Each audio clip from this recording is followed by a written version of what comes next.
Hi everybody, what's going on? This is Matt. Today I wanted to talk about just kind of the anxiety and the fear that's going on right now, and especially as it relates to language learning. And I think that, just with the outbreak, there is a lot of anxiety and fear going on, and some of it is deserved, right?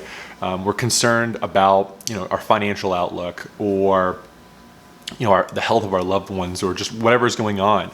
And I think in a lot of ways, it's made some people less efficient, including myself, right? Where we're anxious, we're worried about what's going on, and it's taken away from, the progress that we've been making with language learning, or really anything in our lives. And I think that we should try to do our best to not let that happen, to live our lives the best we can, and to take advantage of this time. And I get it; it's harder. It's easier said than done. I'm going to give you a couple of quick tips on how I think that you can get over some of this stuff. But before I do that, I just wanted to talk about just the anxiety component. And, this will pass. And I think the other thing too is that you should really just do what you can on the things that you can control. And on the uncontrollable factors, just try to leave that where it is. So, if you can prepare, if you can make adjustments and do things that are, helpful, that's in your power, great. Do that to help lower your anxiety or to, better your situation. But for the factors that you can't control, really, it's hurting you in the end of the day. It's good to be informed, but just when you can't control some of these factors and it's taking energy, it's harming your relationships with people. It's just not the best kind of thing to focus on that. I know it's easier said than done, but try to focus on the things that we can control. That's the key in this process. Now, as it relates to language learning, right? I think there's that anxiety. There's this this pressure and just kind of resistance to keep language learning going, or it's less efficient. And to overcome this, I think there's a couple of key concepts that we can apply. So first off, 5-minute rule. 5-minute rule is an awesome method to get back up on the ladder of progress. So what is that, right? Let's say you're not feeling like doing any language learning. You have anxiety, or your mind is cloudy. Well, just say, okay, I'm going to commit to studying for 2 minutes or 5 minutes. Maybe that's doing some flashcards, reading a grammar book. Maybe it's watching something in Netflix in a foreign language. And probably the hardest part, the biggest resistance component, is just getting started. That's most of the time just the hardest barrier. So when you commit to 2 minutes, it's not that big of an ask.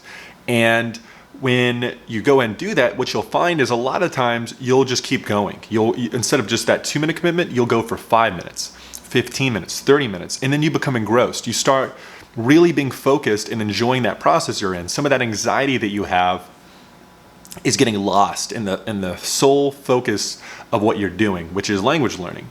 And it's a great way to really just keep your progress going, and also make progress when you probably wouldn't have done it anyways. And of course, sometimes there's going to be times where you're anxious. There's you're not feeling it, and that's not going to happen. You're only going to do 2 minutes, or you're going to even fail at that, and that's okay.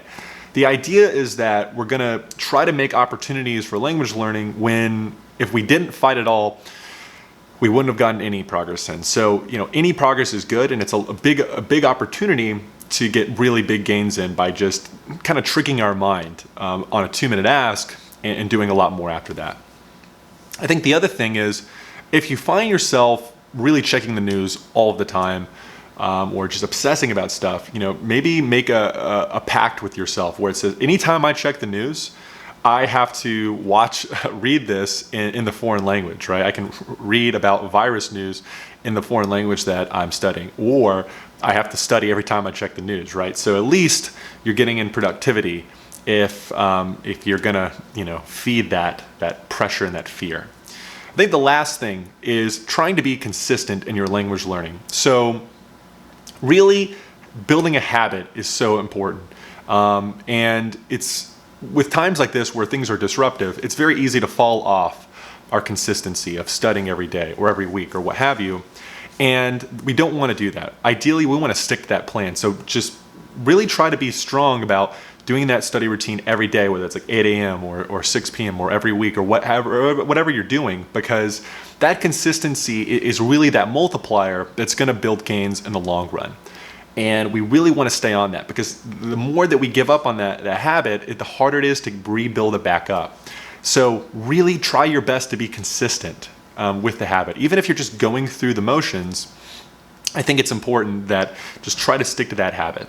And remember this will pass. I think it's important to say, to utilize this time, especially when we're all indoors. It's a great opportunity to learn languages.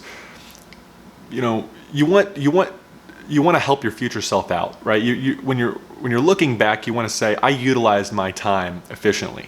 I'm glad I put that time in, or I didn't fall off, right? Versus kind of being like, I wish I would have studied and used that time better, rather than worrying about things that I couldn't control. So just try to think about that future self and how you're going to just thank yourself so much for having put that time in and making the progress that you can. So those are my quick tips. Don't let the anxiety beat you, right? Stay the course, and of course, stay safe out there. And I will see you in the next video. Take care.